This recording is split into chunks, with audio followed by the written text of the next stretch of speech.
Hello friends, welcome back to my channel Neeraj Classes. In previous classes we have studied that animal tissues in which epithelial tissue, muscular tissue, nervous tissue, and now we are going to study connective tissue which is classified in proper connective tissue, skeletal tissue and fluid connective tissue. And proper connective tissue further classified into areolar connective tissue, fibrous connective tissue and loose connective tissue. अभी आप देखो ये areolar connective tissue क्या होते हैं। Areolar connective tissue जो होते हैं ये आपके ऑर्गन्स के बीच बीच में होते हैं। जैसे आपके शरीर के अंदर के जो विसरल ऑर्गन्स हैं उनके बीच बीच में होते हैं, चिपचिपे से होते हैं और ये मेनली बने होते हैं फाइब्रोब्लास्ट सेल्स से, मास्ट सेल्स से, फैगोसाइट सेल्स से एंड हिस्टोसाइट सेल्स से। मतलब कि एरियोलर कनेक्टिव टिश्यू में इस तरीके की कोशिकाएं पाई जाती हैं। ठीक है, अच्छा इसको और फर्दर आगे हम लोग एक्सप्लेन करने से पहले ये देख लेते हैं कि कनेक्टिव टिश्यू को हम लोग कनेक्टिव टिश्यू कहते क्यों हैं। कनेक्टिव टिश्यू को हम लोग कनेक्टिव टिश्यू इसलिए कहते हैं क्योंकि कनेक्टिव टिश्यू हमारे विसरल ऑर्गन्स को आपस में जोड़ के रखता है, टिश्यू को टिश्यू से जोड़ के रखता है, इवन सेल को भी सेल से जोड़, कई सेल्स को सेल से जोड़ के रखता है। इसलिए हम लोग इसको क्या बोलते हैं, कनेक्टिव टिश्यू बोलते हैं। ठीक है, अब देखिए जैसे अभी ये आ गया पहला वाला प्रॉपर कनेक्टिव टिश्यू। तो प्रॉपर कनेक्टिव टिश्यू में सबसे पहले मैंने बताया ना एरियोलर कनेक्टिव टिश्यू। ठीक, एरियोलर कनेक्टिव टिश्यू हमारे शरीर में कई जगह पर होता है, मतलब बहुत सी जगहों पे हमारे अंदर शरीर के एरियोलर कनेक्टिव टिश्यू होता है जो कि इन कोशिकाओं से consist of fibroblast, mast cell, phagocytes and histocytes. ठीक, उसी तरह इनका एक दूसरा पार्ट होता है fibrous connective tissue. In this kind of tissue, in this kind of proper connective tissue, this tissue is of fibrous type, मतलब ये फाइबर की तरीके के होते हैं। इनमें मेनली होते हैं tendons and ligaments. Tendons are the fibres which connects bones to muscles and ligaments are the fibres which connects bone to bone. जैसे टेंडन जो होता है वो बोन को मसल्स से जोड़ के रखता है और लिगामेंट जो होता है वो बोन को बोन से जोड़ के रखता है। टेंडन बोन्स को मसल से जोड़ के रखता है, लिगामेंट बोन्स को बोन से जोड़ के रखता है। अच्छा, इनमें जो फाइबर्स होते हैं वो वाइट फाइबर भी होते हैं और येलो फाइबर भी होते हैं। ठीक, फिर आ जाता है आपका loose connective tissue. Loose connective tissue को हम लोग एडिपोज टिश्यू भी बोलते हैं। एडिपोज टिश्यू जो होता है इसको हम लोग फैट टिश्यू भी कहते हैं। ये क्या होता है, ये हम लोगों की जो इंटेगुमेंट्स होती है, इंटेगुमेंट्स के नीचे पाया जाता है, ये चर्बी बनाता है। जैसे आप लोग ने कभी कभी मजाक में सुना होगा, लोग कहते नहीं कि बहुत चर्बी चढ़ गई है, तो वो जो चर्बी चढ़ जाती है वो यही रहती है, एडिपोज टिश्यू। जिसके अंदर जितना ज़्यादा एडिपोज टिश्यू होगा वो आदमी फैट होता है। अगर आपके खाने में फ़ैट की मात्रा ज़्यादा है तो एडिपोज टिश्यू क्या हो जाते हैं, एडिपोज टिश्यू और मोटे होते जाते हैं। इनकी कोशिकाओं में फ़ैट ज़्यादा इकट्ठा होता जाता है जिससे कि मोटापा बढ़ता है। ये होते हैं एडिपोज टिश्यू। अच्छा, अगर आप ये सोचें कि क्या ये फिर बेकार टिश्यू है, मोटापा बढ़ाता है, नहीं, ये भी हमारे अंदर के ऑर्गन्स को सुरक्षित रखते हैं, उनको धक्के से, झटके से बचाते हैं। मतलब अगर खाल आपकी मोटी रहेगी, उसमें एडिपोज टिश्यू की मात्रा रहेगी, तो अंदर के जो ऑर्गन्स हैं वो सब बाहर के धक्के झटके से क्या रहेंगे, they will be well protected with the help of adipose tissue. And now skeletal tissue. Skeletal tissue जो होते हैं consist of cartilage and bones.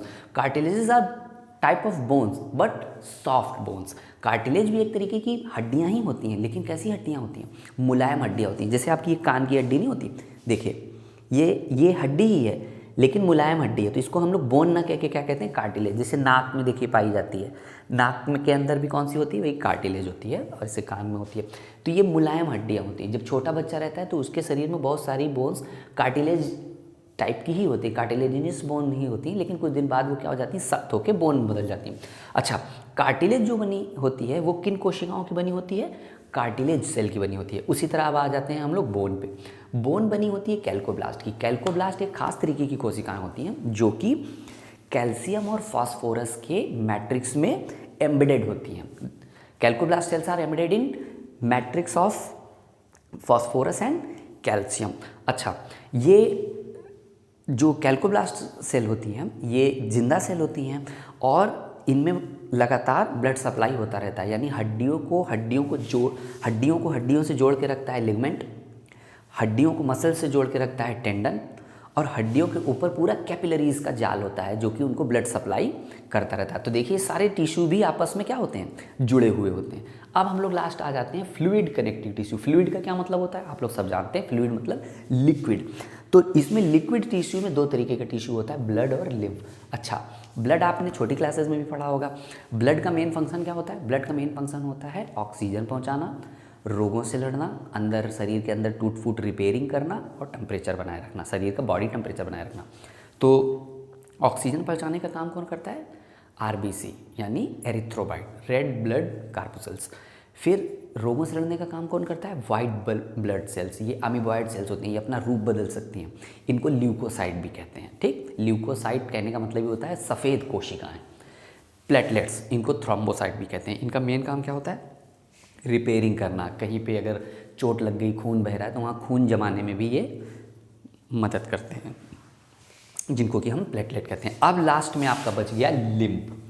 Lymph दो तरीके की कोशिकाओं से मिलकर बना होता है, लिम्फोसाइट और फैगोसाइट। लिम्फ होता क्या चीज़ है, आपने कभी देखा होगा कि शरीर के अंदर का कोई भी ऑर्गन होता है, चाहे इंटेस्टाइन हो, लीवर हो, हार्ट हो, लंग्स हो, वो सब अंदर गीला गीला रहता है, भीगा सा रहता है। तो वो किस चीज़ से गीला और भीगा रहता है, इसी लिम्फ से।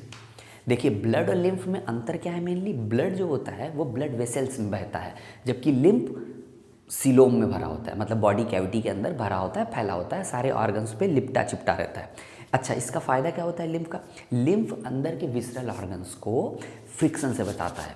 They protect visceral organs by friction, मतलब ये फ्रिक्शन से क्या करते हैं कि अंदर के विसरल ऑर्गन्स को प्रोटेक्ट करते हैं। और धक्के झटके, कोई जर्क है, उससे भी ये इंटरनल विसरल ऑर्गन्स को बचाते हैं, कौन, लिम्फ। और एक और बहुत मेन काम करते हैं, जैसा कि आप देख रहे हैं कि ये किन से बना हुआ है, लिम्फोसाइट्स, फैगोसाइट्स। इनका मेन काम क्या होता है, कीटाणुओं को और ख़राब कोशिकाओं को मार के खा लेना। ठीक, इसीलिए इनका नाम फैगोसाइट्स होता है। ये फैगोसाइट का मतलब ही होता है, फैगोस मतलब खा लेना, तो फैगोसाइट मतलब ऐसी कोशिकाएं जो कि किसी दूसरी कोशिका को या किसी कीटाणु को, जीवाणु को, बीमारी फैलाने वाले कीटाणुओं को खा लेती है। तो लिम्फ एक ऐसा लिक्विड कनेक्टिव टिश्यू होता है जो कि अंदर विसरल ऑर्गन्स के बीच बीच में फैला हुआ होता है और उनको धक्के से, झटके से बचाता है, रोगाणुओं से बचाता है, कीटाणुओं से बचाता है, और उनको आपस में रगड़ लगने से, फ्रिक्शन से भी बचाता है। ठीक, तो अब आपका ये कनेक्टिव टिश्यू वाला पार्ट कंप्लीट हो गया। कनेक्टिव टिश्यू में आपने देख लिया proper connective tissue, skeletal tissue, fluid connective tissue, और आपने ये भी जान लिया कि कनेक्टिव टिश्यू को हम लोग कनेक्टिव टिश्यू कहते क्यों हैं, क्योंकि ये ऑर्गन को ऑर्गन से जोड़ के रखते हैं, टिश्यू को टिश्यू से जोड़ के रखते हैं, इवन एक सेल को भी दूसरी सेल से जोड़ करके रखते हैं। तो इस प्रकार अब आपका ये टिश्यू वाला जो था, एनिमल टिश्यू वाला जो पार्ट था, वो पूरा कंप्लीट हो गया और आपका ये चैप्टर टिश्यू भी कंप्लीट हो गया।